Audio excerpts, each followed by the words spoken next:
Bonjour à tous, bienvenue pour cette nouvelle vidéo Kill Team et c'est une vidéo qui sera la première d'une série de 3. Alors pourquoi? Parce qu'on va parler de la nouvelle boîte Kill Team Ashes of Fate, donc les cendres de la foi. Alors est-ce que ce sera exactement la traduction française? On verra bien. En tout cas, c'est une boîte qui est en précommande et je vous propose de la découvrir ensemble, en tout cas de vous donner mon analyse, mon avis sur cette bande grâce au blogueur Gunhammer qui en a fait une analyse et donc que je vous propose de voir ensemble et de comme ça de se faire un premier avis sur cette guild team. Alors attention, c'est un avis, ça veut dire voilà, ça veut dire que c'est un premier avis. Voilà, par exemple, si on part sur les précédentes vidéos sur les Votann ou sur les Felgor, alors ça donne une bonne idée de la kill team. Ceci dit, après, quand on regarde après analyse, si on regarde après entre les lignes, on voit que quand même il y a des petites différences. Mais ceci dit, ça donne quand même un premier avis, et un premier avis en général assez bon sur ce que va être la kill team. Donc là, en l'occurrence, sur cette boîte, il va y avoir deux kill teams, Culte du Chaos et la kill team Inquisiteur, plus une vidéo sur la campagne narrative. Donc tout ça, ça a été vu par Gunhaver. Donc je vais me baser là-dessus pour vous faire ces vidéos et je vous propose de commencer par le culte du chaos dont on entend beaucoup parler actuellement, surtout dans les cercles des tournoyeurs. Allez, on attaque ça tout de suite. Alors, la Kill Team Ash of Fate de la boîte Ash of Fate, du chaos, du culte du chaos, donc avec pas mal de figurines, vous allez voir. Alors, donc, c'est une Kill Team qui va globalement se composer en trois profils, les dévots, les mutants et les tourments. Donc, et plus, voilà, plus on avance, entre guillemets, plus on va avoir de figurines qui vont être costauds, c'est-à-dire plus les cultistes vont se muter, d'abord en mutant, puis ensuite en tourment, donc en espèce de gros démon. Vous allez voir, ça va être plutôt costaud. Alors, cette kill team a accès aux objectifs infiltration et seek and destroy, ce qui est assez logique, voilà, puisque c'est vraiment principalement du corps à corps, vous allez voir, en termes d'utilisation de kill team. Alors, en termes de capacité, eh bien, j'en ai un petit peu parlé, les mutations, qui va vous permettre de transformer vos figurines progressivement sur des figurines plus fortes. Voilà, comme ils disent, vous allez gagner un cadeau corrompu qui leur permet de muter, mais ça a bien sûr quelques conséquences en jeu, des bonnes et des moins bonnes, et c'est ce que je vous propose de regarder. Alors, la mutation fait en sorte que à chaque fois qu'il y a une mutation, ça change de dévot à mutant et ensuite de muto à dormant, donc il faut vraiment respecter cet ordre pour les mutations. Ça leur permet également de récupérer des 3 plus 1 point de vie quand ça bascule. Euh, et puis par contre, la petite restriction, c'est qu'on peut avoir que 5 mutants et que 3 tourments, donc la version la plus évoluée, mais vous allez voir, ça envoie du pâté. Le principe, c'est que au moment des ploys stratégiques, au moment où vous les faites, vous pouvez muter X opératives, c'est-à-dire correspondant au tour dans lequel vous êtes, et qui va concrètement au tour 1, vous allez pouvoir en muter 1, au tour 2, 2, au tour 3, 3, et au tour 4, 4. Donc ça veut dire faire 4 mutations, donc ça veut dire de dévot à mutant ou de mutant à tourment. Bon, bien entendu, vous allez dès que possible transformer vos mutants en tourment, et ainsi de suite. Et en plus, vous allez voir, il y a des possibilités d'en faire muter un peu plus vite aussi. Le principe aussi, c'est que voilà, quand un dévot survit à une attaque de mêlée, il peut muter. Voilà. Et également, vous avez la figurine du démagogue qui peut forcer une mutation comme capacité unique de la figurine. Donc ça, enfin, qui est le seul à pouvoir le faire. Plutôt, c'est pas que c'est une seule capacité, c'est que voilà, c'est que lui a la possibilité de le faire, ce que d'autres n'ont pas. Ce qu'il faut savoir aussi, c'est que le nouveau modèle, la nouvelle figurine arrive à pleine blessure, donc ce qui contredit un petit peu ce qu'on avait vu juste avant, puisque ça dit que quand ça bascule, vous avez vu sur le règle, on gagne 1 des 3 plus 1 point de vie, mais a priori, tout le monde dit sur les forums qu'a priori, ça revient full life, donc à pleine vie, donc ça veut dire tout neuf, donc c'est plutôt très très fort. Alors, Lorsque vous transformez vos personnages, vos figurines de dévots à mutants et de mutants à tourments, à chaque fois vous allez choisir un cadeau qui sera le même pour chaque niveau de mutation, mais cela veut dire que c'est aussi celui que vous allez choisir pour le reste de votre kill team pour ces mutations. Donc parmi ceux qui sont possibles, vous avez Ele, Winged, ça vous permet d'augmenter de 2 vos mouvements, vos ça ignore pardon, les caractéristiques les pénalités de mouvement et vous montez de 2 les premiers 2 pouces pour grimper, sauter, etc. Vous les ignorez. Voilà, donc ça c'est plutôt bien. Alors ça dépendra, je pense, de vos conditions. Clairement, c'est le genre de choses que, par exemple, pour du Into the Dark, ce sera pas forcément très utile. Voilà. Ensuite, vous avez Fleet, ça augmente la capacité de mouvement de 1 pouce pour votre figurine. Voilà. Ensuite, vous avez Chitineux. Vous gagnez votre jet de sauvegarde passe de 5+ à 4+. Voilà, comme ils disent, ça va transformer vos figurines en énormes, puisque vous allez voir qu'ils ont un Feel No Pain également, donc quelque chose qui leur permet d'ignorer les blessures, donc de devenir très très tanky. Donc là, passer de 5 à 4, c'est quand même assez énorme. Ensuite, Horn Cornu, ça vous permet de charger et d'infliger des blessures mortelles avec un tourment, donc voilà, c'est plutôt pas mal. Est-ce que c'est ce cadeau-là, enfin cette capacité-là que vous allez prendre? À voir. Ensuite, vous avez Signud, c'est que vous ignorez les modificateurs vous ignorez les modificateurs des armes et vos armes de mêlée gagnent brutal. Voilà, ça peut être très bien. Après, c'est clairement là aussi quelque chose que vous allez voir en fonction de la kill team que vous avez en face. Ensuite, vous avez Barbet, donc barbelé, avec voilà, qui vous permet d'avoir un RIP 1 ou RIP 2, donc qui permet d'avoir plusieurs figurines en même temps. Ça marche que si vous êtes un tourment. C'est quand même assez conditionnel, hein. Comme vous le savez, dans Kill Team, c'est quand même un jeu à prise d'objectif, donc ça veut dire que généralement, votre Kill Team, vous allez comment dirais-je, la répartir sur la kill zone. Maintenant, avec cette kill team, alors comme je ne l'ai pas dit, c'est vous démarrez avec 13, vous aurez 13 figurines potentiellement sur la table, donc c'est quand même assez fortiche. Bon, après, les dévots, donc la première forme de vos cultistes, ne sont pas très très forts. Voilà. Alors, comme ils disent, voilà les figurines, donc le cultiste standard seront les plus faibles du jeu, plus 4 pour toucher, des blessures, voilà, 5+, 7 à 8 blessures, alors ça reste quand même fort, hein, vous voyez, on prend par exemple les Votan, ils sont quand même pareil à 7 points de vie, 8 pour le leader, alors même s'ils n'ont pas les 5 à 5+, bon bah il n'empêche que voilà, c'est quand même des figurines qu'il faut quand même aller taper et éliminer. Alors vous allez me dire, c'est pas beaucoup de points de vie, mais c'est quand même de la présence sur le plateau, donc il faut quand même gérer tout ça.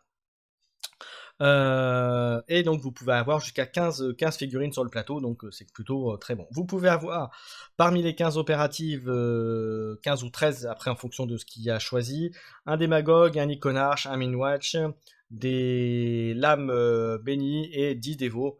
Voilà, donc bon, voilà. Ce qui, comme ils disent, voilà, c'est qui encore augmente par rapport au Galerpox qui était déjà très costaud en termes de points de vie. Alors, le chaos est une échelle pour les dévots, voilà. Vous démarrez avec 10 dévots, voilà, avec 5 paires d'activation à 2, donc qui agissent en même temps, donc qui sont activés en même temps. Voilà, avec un toucher à 4+, 2-3 pour l'attaque au corps à corps et à distance. Donc voilà, c'est bien. Leur défense à 7 points de vie, comme je disais, à 5+. Voilà, c'est plutôt très bien. Ensuite, en mutant,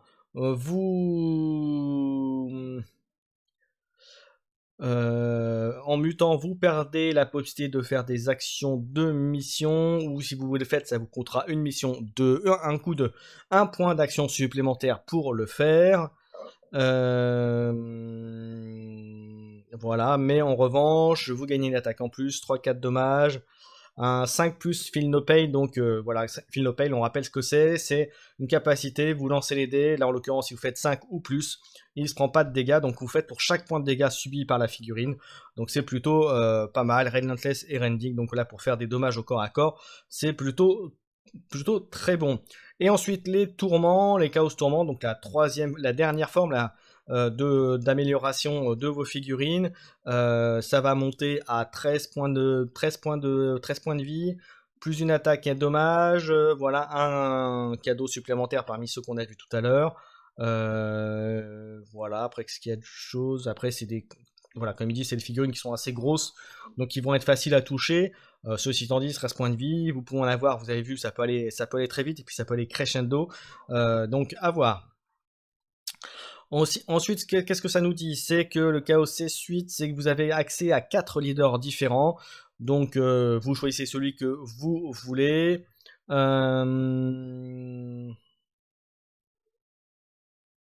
Vous avez le culte des Magods, le leader du culte et bénéficiaire des mutations. C'est voilà, c'est celui qui permet justement d'accélérer les mutations. Donc il transforme une figurine qui est assise de lui, voilà, jusqu'au au cran d'au-dessus. Donc clairement, c'est celui que vous allez vouloir garder en vie et qui fera le plus de dégâts. 5 voilà, 4 mudiques, donc 10. Donc a priori, on part sur 13 ou 14 figurines même. Vous voyez, c'est même moi qui ai mal compris la lecture du... Après, on vérifiera bien sûr et je referai une analyse avec les stats réelles, enfin avec tout ce qu'on a, etc. Puisque là, on se base, encore une fois, sur une analyse de Gunhammer. Donc on se base là-dessus pour vous faire cette vidéo. Ensuite, les lames bénies. C'est un groupe d'opératives, il y en a deux qui aura 4 attaques, plus 4 en blessure avec des Power Swords. Et ce qui est pas mal, c'est qu'ils peuvent charger et attaquer en même temps. Ils peuvent faire du fallback, donc se revenir en arrière. Et voilà, et puis ça peut frapper, donc je pense que c'est une capacité qui permet de toucher, de frapper s'il y avait des figurines qui essaieraient de quitter le combat contre eux. Donc voilà, ça reste des duelistes au corps à corps. Ensuite, on a l'iconarche, pyromaniaque, fait pour tenir les objectifs, qui lui balance des flammes avec un torrent 3. Voilà. Donc il peut le faire 4. Ils ont une aura de 4 pouces avec Rhinus Détoration, Rhinus Intégration. Ça permet de réduire les dommages de 1 pour tous les figurines amis qui se trouvent à côté de lui. Et l'autre, ça augmente les attaques de dommages de tout. Ça augmente les dommages de 1 sur tous les figurines ennemies. Donc ça, c'est plutôt bien. Voilà, donc c'est très bon. Donc c'est une figurine qu'il va falloir protéger et bien placer sur votre plateau pour optimiser son jeu, mais c'est une figurine qui quand même fait mal. Donc vous voyez 4 figurines et puis ensuite c'est des dévots, enfin des figurines qui vont muter. Et enfin le dernier des 4 figurines uniques de cette kill team, c'est le Mind Witch. C'est un psycheur qui lui va vous faire Enus Deluge, donc il va pouvoir stunner, il pourra faire un Vortex maléfique, Infernal Gaze, donc on verra, donc qui fera un AOE une zone de dommage de blessure. Voilà, donc on verra ça exactement. Voilà, après voilà, on verra exactement. L'Infernal Gaze, apparemment, ça a l'air d'être très fort parce que c'est D3 plus 5 mortel. Voilà, c'est dangereux, mais il faudra qu'il soit apparemment visible, donc en engage order, donc en version attaque. Donc ça, c'est plutôt bon. À voir. Comme on dit, il faudra le placer, mais ça a l'air d'être une kill team quand même assez costaud, effectivement, lorsqu'on voit les stats et ce que ça peut faire. Ensuite, on a, on a dans les ploys, donc dans les stratégies, les tactiques qui peuvent être utilisées, on a Exaltation in Pain qui permet d'ignorer les blessures, de relancer un des défenses. Euh, voilà, qu'est-ce qu'il y a d'autre?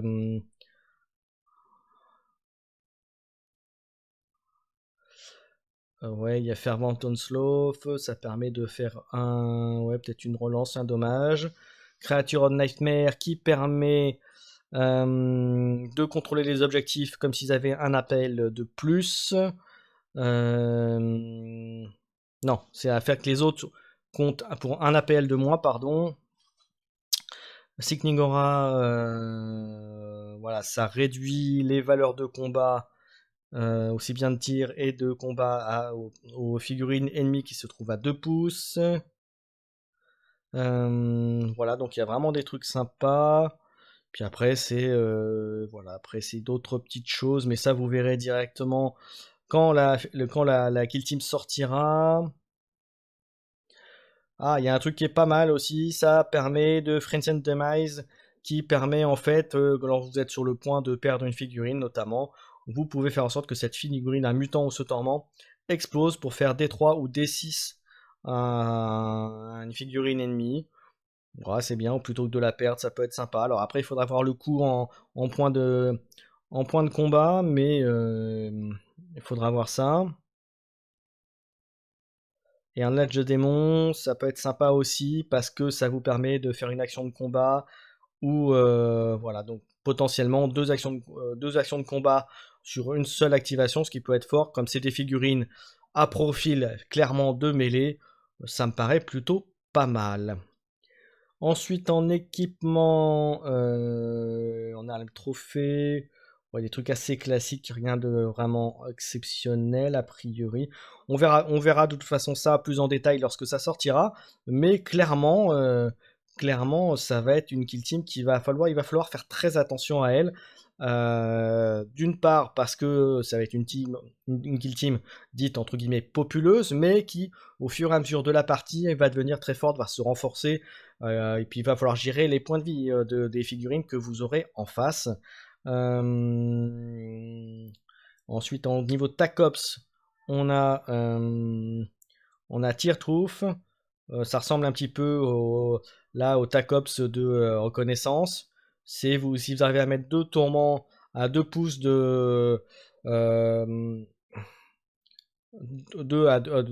voilà, des zones d'arrivée de votre adversaire à la fin de la partie, 2. Donc, alors sachant que vous en allez avoir plusieurs, ça me paraît assez fort. Voilà, donc en plus ça sert de déplacer assez correctement. Donc voilà, vous mutez au dernier tour deux mutants en tourment, vous les bougez dans la ligne, dans la zone d'entrée de votre adversaire, et bien vous avez scoré le TACOPS, donc ça m'a l'air plutôt effectivement assez facile à faire. À voir bien sûr après en jeu et en test. Ensuite on a le Prophase Défilement. Alors là c'est voilà, il faut être au centre, voilà, c'est Central Control comme ils disent, c'est l'objectif de contrôle du centre de la map. Donc c'est pas à jouer dans toutes les situations, dans toutes les configurations de Killzone, mais ça peut se jouer. Et puis encore une fois, étant donné que c'est une kill populeuse, vous pouvez très bien commencer à brouiller les pistes et puis au dernier moment foncer sur le milieu. Je suis pas sûr que votre adversaire ait le moyen de vous empêcher vraiment de contrôler le milieu de la table.